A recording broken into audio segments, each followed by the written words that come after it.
The Bank of England's chief economist, Hugh Pill, recently made a controversial statement that people need to accept that they are poorer, otherwise prices will keep soaring. He explained that a game of pass the parcel is being played, with workers asking for wage rises and businesses passing on higher costs, which fuels inflation.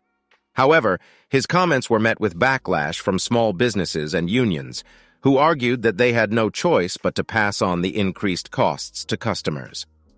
Tina McKenzie, policy chair of the Federation of Small Businesses, stated that small firms have been left with no option but to pass on the huge increases they have seen for energy and input costs to customers.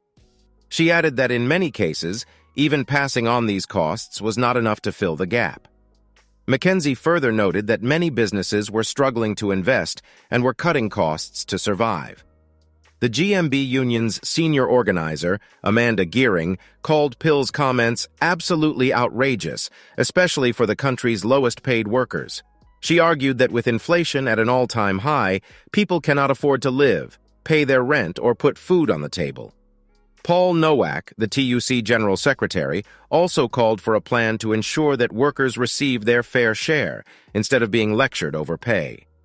The UK's inflation rate rose to 10.1% in the year to March, with the cost of goods and services continuing to rise, making it harder for households to cope with higher energy bills and food costs. Many have asked for pay rises to ease the cost of living, and with job vacancies still being higher than in previous years, workers have had a stronger hand in asking their employers for more money. Pill explained that increased costs, such as natural gas imports, were driving inflation up and causing prices to rise across the economy. He urged people to accept that they are worse off and stop trying to maintain their real spending power by bidding up prices, whether through higher wages or passing energy costs on to customers.